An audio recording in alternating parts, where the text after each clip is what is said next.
Hello, I am back from Nashville for Villa's preseason tour.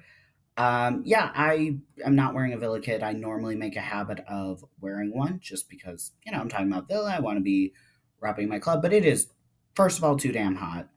Second of all, a lot of the ones that I would normally wear are in the wash. I mean, I do have the 22-23 home kit behind me, but I just don't feel like wearing it. So yeah, I wanted to review the trip. Spoiler alert. If you don't want to stick around and watch my whole review, I totally get it. I had a really good time. But yeah, there were some things that I just kind of wanted to talk about if this document would stay up. There we go. Because I didn't want to leave anything out. I want to keep some sort of chronological order. So I'll start with Friday. I know I said that I was going to try and vlog, and I just got too nervous, and I was just generally enjoying myself too much to do it. And and vlogging is super awkward. You don't think about like how weird it is until you're about to do it. So, and also like the ethics of like recording at an airport because there's a lot of like families and stuff, and I am firmly against putting minors on any sort of social media. So it was just better if I didn't. So yeah, I didn't vlog, and then I got flustered after some TSA issues. But I made it to Nashville just fine. Yeah, I went to my hotel. I was only about 10 minutes from the airport. My friends were a little closer to like the heart of Nashville, and actually their hotel had a shuttle from the hotel to not exactly Broadway, but I think it was called Painter's Alley or something.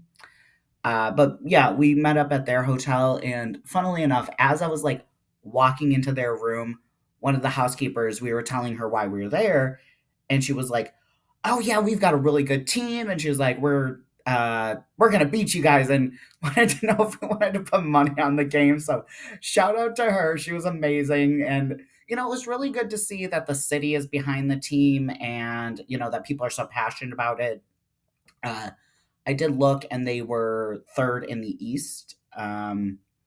And then they're playing St. Louis, who, funnily enough, Villa played on last Wednesday, who are like second bottom in the Western Conference. So I think they're planning on going and that they feel very confident they can win that game. And, best of luck to them. After we got to the downtown area, we stopped at an Italian restaurant on our way over to Broadway because it was called Villa. And one of the servers walked by and he said up the Villa to us, and he said he works security at Giada's Park. And he said that they were all really excited for the game the next day because they'd never had Premier League opposition. I think the club's only about 5 years old. The couple I was sitting next to, well, they were a family, but I was mostly just talking to the husband and the wife. Yeah, they said that it's only about a 5-year-old club. I'll get more into that later, but yeah, it was really good to feel so welcomed and that people were excited to have us there. And oh, the server actually said that Giada's Park is the biggest stadium in definitely America, if not North America, but I think Mexico or Canada might have like a bigger venue. So definitely America, but possibly North America. The biggest stadium in America built for soccer. And it does have that kind of traditional like four stands vibe, and it was really beautiful. Again, I'll get more into that on Saturday because again, I want to keep this chronological. But yeah, it was really cool to have that information. I think he said it's 26,000, but someone I was talking to later was googling and said it could be 30. So that maybe that's with like standing room, but like 26,000 seats. So a nice size venue, and yeah, really cool to learn that about it being the biggest soccer venue in America.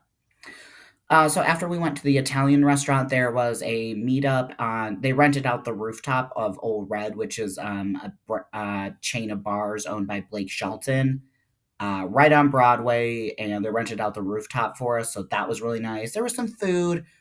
Drinks were not alcoholic beverages. Well, I even think non-alcoholic beverages weren't included, and they were not cheap. I'll leave it at that. But you're going to like a tourist area. You're gonna pay a lot for a beer. So that, can't do anything about that. But yeah, they had Damien, who's director of football for Villa. I don't know his last name. Don't judge me. I'm a fake fan. He was there, so that was really cool. They were giving away those Adidas shoes. I think they're Gazettes, are they called? And I didn't get up there in time for my shoe size because I was like, oh, I'm a 6. And as they were starting to do for the 7, and the guy doing it was like, well, then you don't qualify. So I was like, yeah, I should have kept my mouth shut. But yeah, they were giving away a lot of stuff. They were taking a lot of pictures. I was actually, fun fact, on the Aston Villa official Instagram. My friend Logan and I'll put a picture right here. Editing, Liam, don't forget to do that.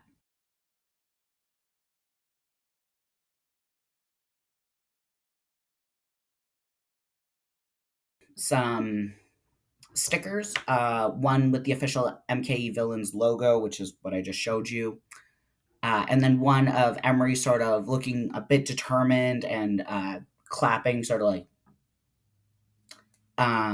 with the caption, "No limit to our dreams." And I was just giving them out like candy. I recognized Jack, is his name Grimes? Is his last name?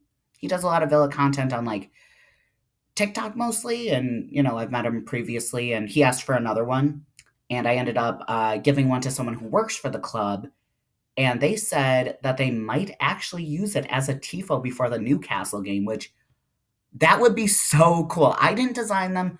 Full credit to the club president. I'm not going to use his name just because I don't know how much he wants like his name and stuff out there, but he designed it. He has the raw file, so if so, definitely tune into the Villa Newcastle. I know for us American fans, it's going to be super early. I look naked with this scarf. I'm gonna take it off, and my hair's a mess. Pardon me. I've been traveling, and now I've lost my notes. Brilliant. Oh, there they are. And okay, that's all I had to say for Friday. The rest of it, the rest of Friday, I don't think will be a surprise. Is a bit of a blur. So, yeah, Saturday, we had a pre-match meetup at a place called the Wedge.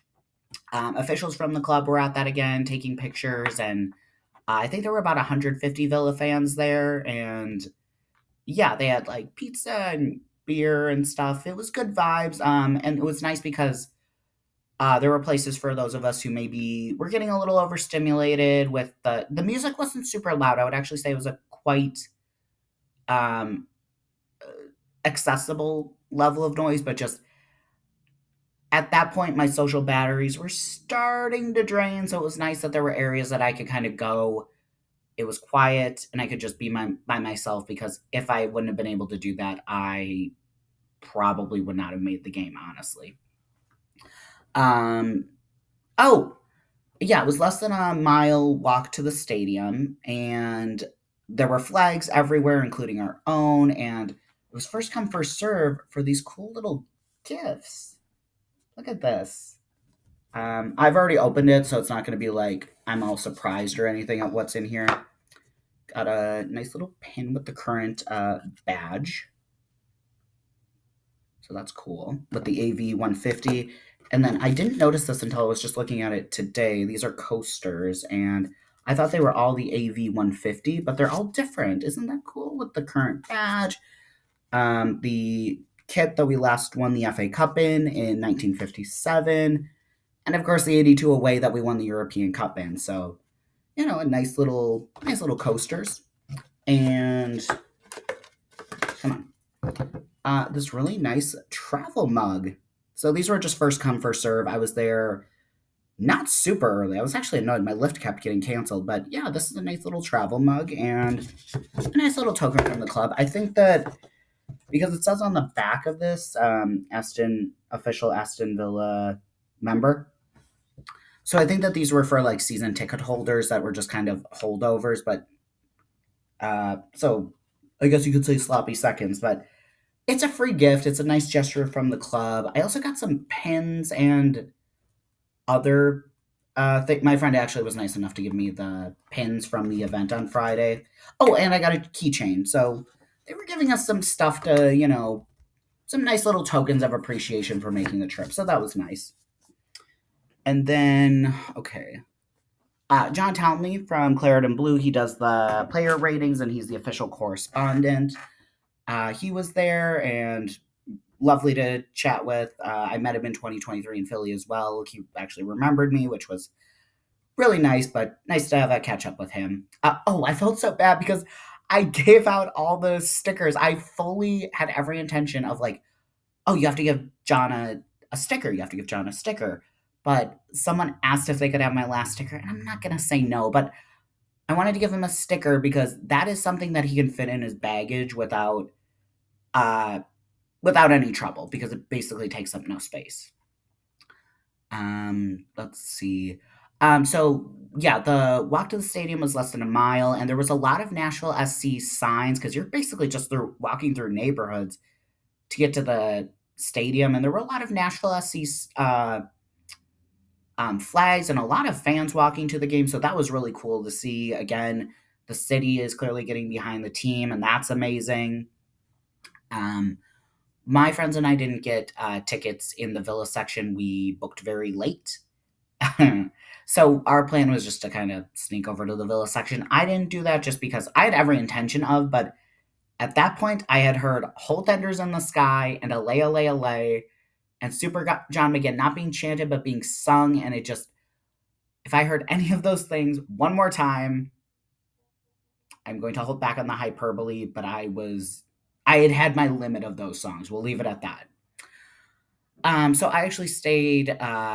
We actually didn't even sit in our assigned seats. People were there, and there was a nice family of four who said, "Oh, our neighbors aren't going to be here, so you can sit there." And we ended up talking to them. My friends left at halftime.